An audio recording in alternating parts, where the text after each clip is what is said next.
Good morning. It is a Saturday morning when I'm filming this. I'm going to go see what kind of adventure I can find today, and I'm going to take you along with me. And I hope my videos give you ideas on things you can find to do around the Sooner State. That's where I live, so that's where predominantly all my adventures will be. I hope to encourage you to get out there and go see things and do things. And adventures don't have to always be big. They can be small. Maybe it's trying out a new restaurant in your town that you've wanted to eat at. Maybe it's stopping in a museum you've always driven by on your way to work and you finally make the time to stop in. They would love to chat with you. They enjoy guests. Go be their visitor and check it out. You might learn something and you might make a new friend. So let's go see what we can get into today. Hot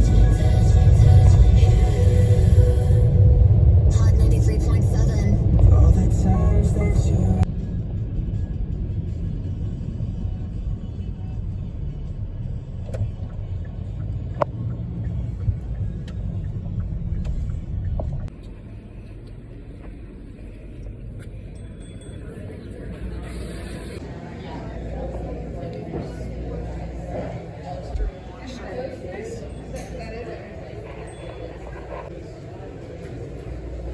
First stop of the day was the Yellow Dog Coffee Company.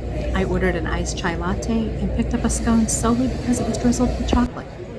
I swear the lady behind the counter said that it was chocolate cherry coconut scone. Honestly, when I bit into it, I thought I was eating something moldy. Just kidding. But it did look like a blueberry scone instead. I didn't taste cherry or coconut. So maybe I misheard it. Either way, it was fine. But I did learn I'm probably not a scone person, and maybe next time I'll just simply select a muffin. After the coffee shop, I headed to a home I've known about for years, but I had not had time to stop before until now. I'm glad I went. It's a beautiful historic home.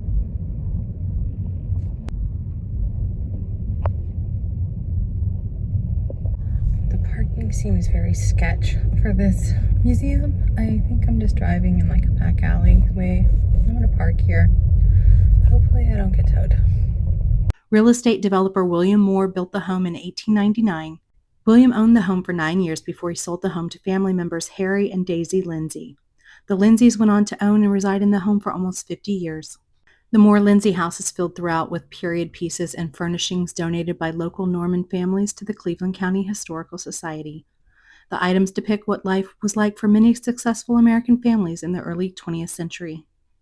Admission to tour the home is $5. Children under 12 are free. Guided tours occur at 11 a.m., 1 p.m., and 3 p.m. Self-guided tours available anytime the home is open, Wednesday through Saturday. Oh, sorry. Hi, how are you? Good. Right. Well, we are partway through a tour right now. You can.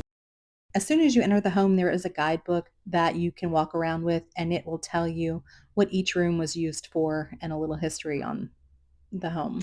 I chose the self-guided tour. That way I could move around at my own pace and record without bothering other people.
Yeah,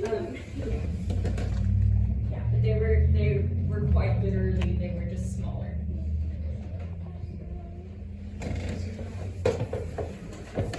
Master bedroom. We have just a lot of different grooming tools and stuff in here, and one of the ones that I think is really interesting is we have this little container with a hole in the top. And this is specifically for collecting hair. So like the hair that falls out when you brush it, they would save it, and they would make either like these little hoops that they would stick into their big hairstyles and really kind of pull them up. Or they would they would save it and they would trade it with each other. And they would use it to make these things over here on the little couch there. So those are actually made out of human hair. You can stay in there, Chris. I love the patterns. Not a big fan of the here. Okay. Those are books. Yeah, and so you can see it's got a couple different colors in there. So that's hair from a few different women. So like it seems really weird to us, but this was actually super common back then. This is, you know, before people could trade photographs and stuff with each other, so they would trade hair.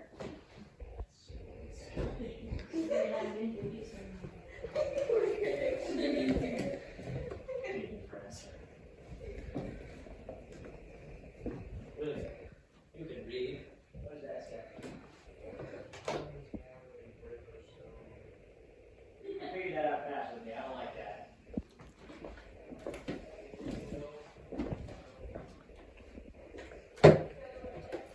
Daisy actually made that, so that was yet another one of her hobbies was embroidery or like encrusted, mostly. But there's that picture over there with before she would do her. But there's that photo over there with some of her other stuff that she did, and I love that picture because she has that same expression in literally every single photo that she did. She was so stern. Apparently she really kind of was, unless you were one of her grandchildren. If you were her grandkid, she was very accommodating. But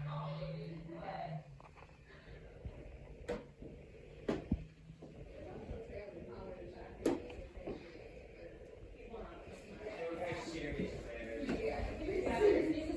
it was a very serious occasion to have your picture taken.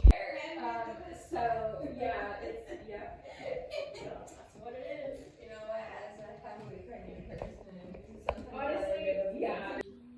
I know. I'm like, dang, my wife Itty feet. bitty shoes. I know. Even looking at my feet compared to that, I'm like, women were so dainty back then. Like a lot of the dresses we have, they don't even fit on the mannequins. Like they're smaller than the mannequins. They're like by several inches. They're just kind of thin. For sure, but this kind of just a tribute to Daisy's peacocks that she had in regards to it. Are there any like photographs of the peacocks? I do have a couple photographs of the peacocks actually. They're on the website if you're interested in looking through any of those photos. We have like the family photo album archive.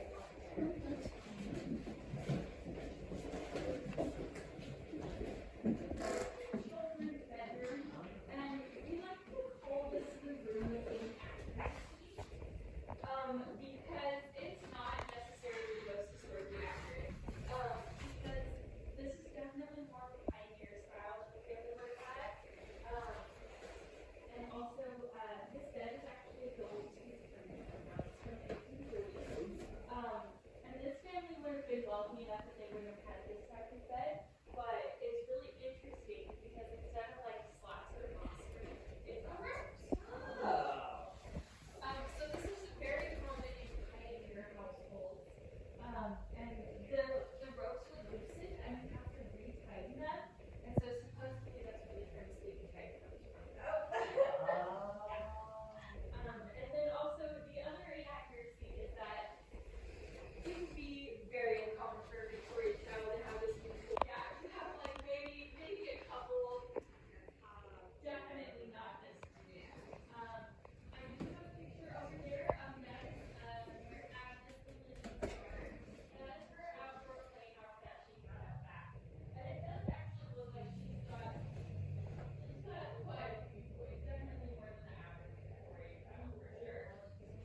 So nice to just like sit up here and like read a book or just chat with your friends, just chilling the chair, like.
I went over to the historic downtown area to goof off. I love the historic area, but it's always busy, which sometimes it makes it hard to get pictures or video.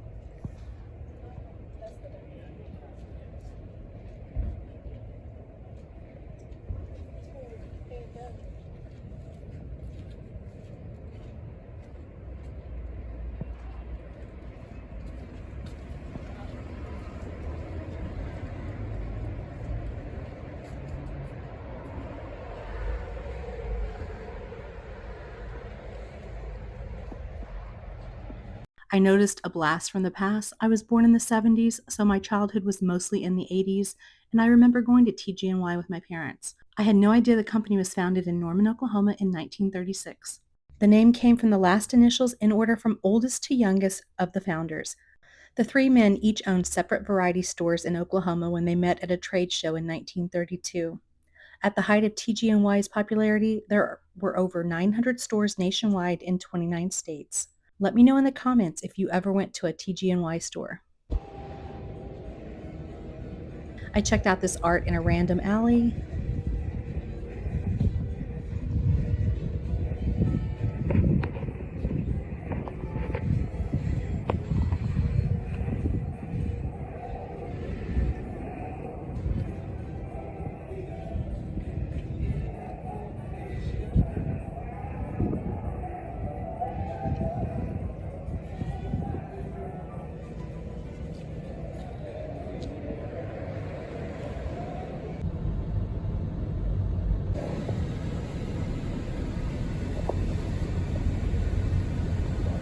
by this time I was ready for a late lunch. I made my way to local favorite Tara Humera.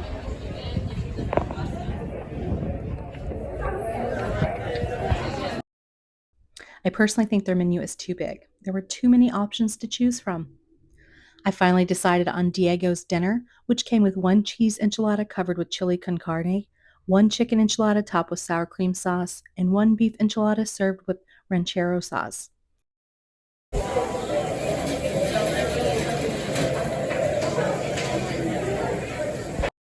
Diego's dinner came with rice and refried beans.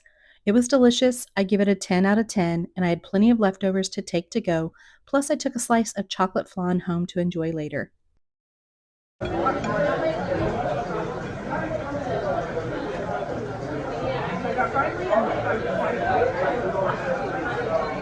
If you are ever in Norman and you have not yet been, I think you should try Tara Humera's. Lunch was excellent. I hope you enjoyed this look around my little day out in Norman, Oklahoma. Until next time, bye for now.